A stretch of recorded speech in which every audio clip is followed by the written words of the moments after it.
হেরে গিয়েও এমপি হচ্ছেন পাটোয়ারি। সংসদে গিয়েও শান্তিতে নেই মির্জা আব্বাস। খেলা শুরু। ভোটের মাঠে হেরে গিয়েও কি সংসদে যাওয়া সম্ভব? আপাতদৃষ্টিতে অসম্ভব মনে হলেও রাজনীতির এই নতুন দাবা খেলায় ঠিক সেটাই ঘটেছে। মির্জা আব্বাসের কাছে ভোটে হেরেছেন ঠিকই, কিন্তু সংসদের দরজা তার মুখের ওপর বন্ধ হয়নি। পেছনের দরজা দিয়ে নয়, বরং রাজকীয় হালে বুক ফুলিয়ে সংসদে ঢুকতে যাচ্ছেন জুলাই বিপ্লবের অগ্নিকণ্ঠ নাসির উদ্দিন পাটোয়ারি। হ্যাঁ, যা শুনছেন তা ভুল কোনো তথ্য নয়। ঢাকা ৮ আসনে মির্জা আব্বাস বিজয়ী, কিন্তু নাসির উদ্দিন পাটোয়ারিও এমপি। এই অদ্ভুত সমীকরণটি কিভাবে মিলল? মাত্র ৩ থেকে ৪ হাজার ভোটের ব্যবধান কিভাবে বাংলাদেশের রাজনীতির ইতিহাস বদলে দিল? আজকের ভিডিওতে আমরা উন্মোচন করব এই রোমাঞ্চকর রাজনৈতিক নাটকের নৈপথ্যের আসল গল্প। ঢাকা ৮ আসন, মতিঝিল, শাহজাহানপুর আর পল্টনের মতো এলাকা নিয়ে গঠিত এই আসনটি বরাবরই বিএনপির দুর্গ। আর এই দুর্গের সেনাপতি মির্জা আব্বাস, যার অর্থ, বৃত্ত, পেশি শক্তি এবং দশকের পর দশক ধরে তৈরি করা ভোট ব্যাংক সব মিলিয়ে তাকে হারানোটা অনেকটা বাঘের গুহায় গিয়ে বাঘ শিকারের মতো। অন্যদিকে ছিলেন নাসির উদ্দিন পাটোয়ারি, যার সম্বল ছিল কেবল জুলাই বিপ্লবের চেতনা, তারুণ্যের সাহস আর পরিবর্তনের স্বপ্ন। নির্বাচনের আগে বিশ্লেষকরা ধরেই নিয়েছিলেন আব্বাস অন্তত ২০-৩০ হাজার ভোটের ব্যবধানে হেসে খেলে জিতে যাবেন। কিন্তু ফলাফল আসার পর সবার চোখ কপালে উঠল। মাত্র ৩.৫ থেকে ৪ হাজার ভোট। মির্জা আব্বাসের মতো হেভিওয়েট প্রার্থীর বিরুদ্ধে এই সামান্য ভোটের ব্যবধান প্রমাণ করে দিয়েছে লড়াইটা কতটা হাড্ডাহাড্ডি ছিল। নাসির উদ্দিন পাটোয়ারি হেরেছেন, কিন্তু এই হার আসলে হারের চেয়েও বেশি কিছু।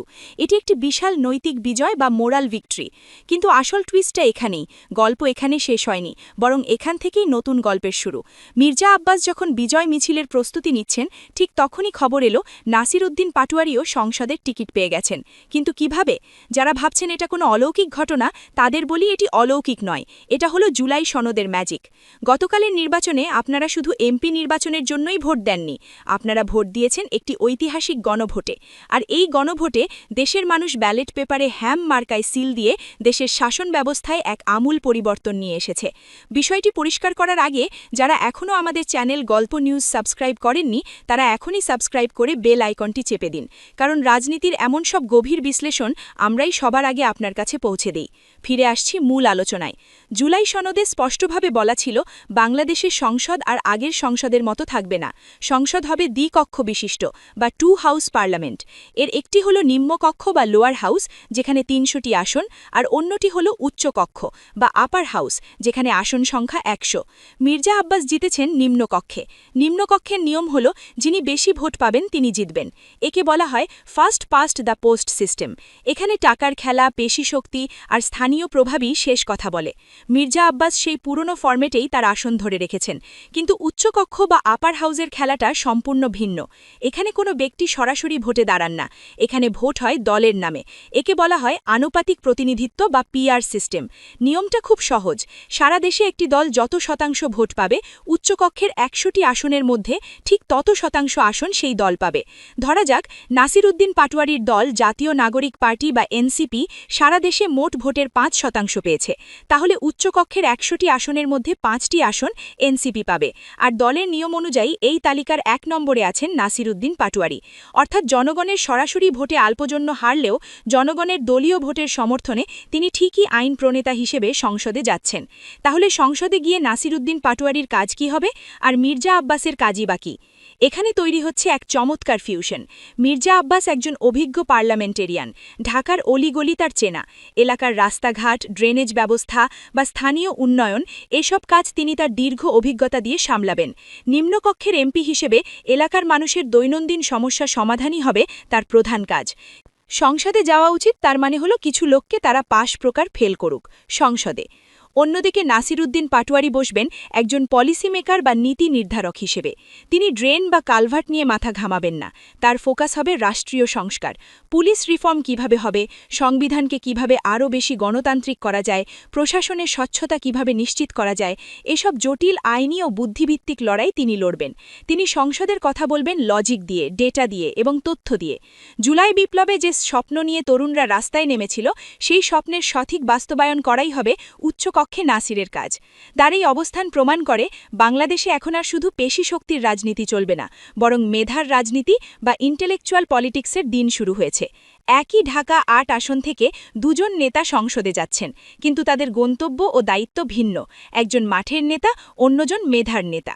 গণতন্ত্রের এই নতুন মডেলে কেউ কাউকে এলিমিনেট করছে না, বরং একে অপরের পরিপূরক হিসেবে কাজ করার সুযোগ পাচ্ছে। নাসিরউদ্দিন পাটোয়ারির এই সংসদে যাওয়া তরুণ প্রজন্মের জন্য এক বিশাল বার্তা। তারা দেখল যে প্রচলিত নোংরা রাজনীতির স্রোতে গা না বাসিয়েও সততা আর যোগ্যতা জোরে রাষ্ট্রের সর্বোচ্চ পর্যায়ে যাওয়া সম্ভব।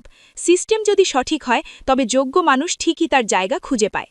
অনেকে বলছেন, সংসদে নাসিরউদ্দিন পাটোয়ারি হবেন বিপ্লবের মস্তিষ্ক। সরকারের যে কোনো ভুল তিনি ধরিয়ে দেবেন খুঁজে ধারে যুক্তি দিয়ে, আবার ভালো কাজের প্রশংসাও করবেন। অর্থাৎ আগামী ৫ বছর আমরা সংসদে এক গঠনমূলক ঝড় দেখতে পাব। আমি গণতন্ত্রকে ধ্বংসের জন্য নামছি, এটা অভিযোগ না। আজকে মিডিয়ার সামনে হলে আমাকে মারছে। যে লোকটা বলতেছে আমি মির্জা আব্বাস এলাকায় আপনি কেন ঢুকছেন, সে আবার আমাকে মারছে। এমন এক বিরোধী কণ্ঠস্বর, যাকে টাকার জোরে কেনা যাবে না বা ভয় দেখিয়ে থামানো যাবে না। ৩-৪ হাজার ভোটের ব্যবধান তাকে এমপি হওয়া থেকে আটকাতে গিয়েছিল, কিন্তু জুলাই সনদ তাকে সসম্মানে আইন প্রণেতা বানিয়েছে। এটা মির্জা আব্বাসের পরাজয় নয়, আবার নাসিরের একক বিজয়ও নয়। এটা বাংলাদেশের রাজনৈতিক কাঠামোর বিবর্তনের বিজয়। তবে প্রশ্ন থেকেই যায়, উচ্চকক্ষে বসে নাসিরউদ্দিন পাটোয়ারি কি পারবেন তারুণ্যের সেই আকাশচুম্বিক প্রত্যাশা পূরণ করতে? মির্জা আব্বাস মহিলা কলেজ কেন্দ্রে মোট ভোট পড়েছে ২৯৩৩টি। সেখানে মির্জা আব্বাস পেয়েছেন মাত্র ৫১৬টি ভোট, আর এনসিপি প্রার্থী নাসিরউদ্দিন পাটোয়ারি শাপলাকলি মার্কায় পেয়েছেন ৫২৩টি ভোট। মাত্র ৭ ভোটের ব্যবধান হলেও সিম্বলিক্যালি বা প্রতীকী অর্থে এটি বিশাল ব্যবধান। নিজ কেন্দ্রে হার মানে নিজের দুর্গেই ফাটল ধরেছে। শুধু একটি কেন্দ্র নয়, আমরা ঢাকা ৮ আসনের ১১০টি কেন্দ্রের মধ্যে 5টি কেন্দ্রের ফলাফল হাতে পেয়েছি। সব মিলিয়ে মির্জা আব্বাসের চেয়ে ৬৪৭ ভোটে এগিয়ে আছেন এনসিপি নেতা নাসিরউদ্দিন পাটোয়ারি। এই 5 কেন্দ্রের বিশ্লেষণে দেখা গেছে, নাসিরউদ্দিন পাটোয়ারি এনসিপি ১৮৯৬ ভোট, মির্জা আব্বাস বিএনপি ১২৪৯ ভোট। লিড বাড়ছে। নাসিরউদ্দিন পাটোয়ারি একজন তরুণ নেতা। তার এই এগিয়ে থাকা প্রমাণ করে ঢাকা ৮-এর ভোটাররা, বিশেষ করে তরুণরা, এবার পরিবর্তনের পক্ষে রায় দিয়েছে, চেঞ্জের পক্ষে রায় দিয়েছে। মির্জা আব্বাসের সনাতনী রাজনীতির দিন শেষ। গুন্ডামি, মাস্তানি, প্রোপাগান্ডার রাজনীতির দিন শেষ। হুমকি ধামকির দিন শেষ। সবচেয়ে ইন্টারেস্টিং বিষয় হল, শিক্ষিত এবং সচেতন তরুণরা কাকে বেছে নিয়েছে জানেন? বুয়েট ইঞ্জিনিয়ারিং কলেজ কেন্দ্র। এখানে ধানের শীষ পেয়েছে মাত্র ১৮৩টি ভোট, বিপরীতে শাপলাকলি পেয়েছে ৩২০টি ভোট। বুয়েটের মতো জায়গায় এনসিপির এই বিপুল ব্যবধানে জয় প্রমাণ করে, মেধাবীরা এখন আর বিএনপির পুরনো রাজনীতি পছন্দ করছে না। তারা তরুণদের রাজনীতি পছন্দ করছে। তারা নাসিরউদ্দিন পাটোয়ারির মতো মানুষকে পছন্দ করছে। একই চিত্র laboratory school and college, Dhaka বিশ্ববিদ্যালয়ের কেন্দ্রেও। সেখানে নাসিরউদ্দিন পাটোয়ারি পেয়েছেন ৪২৯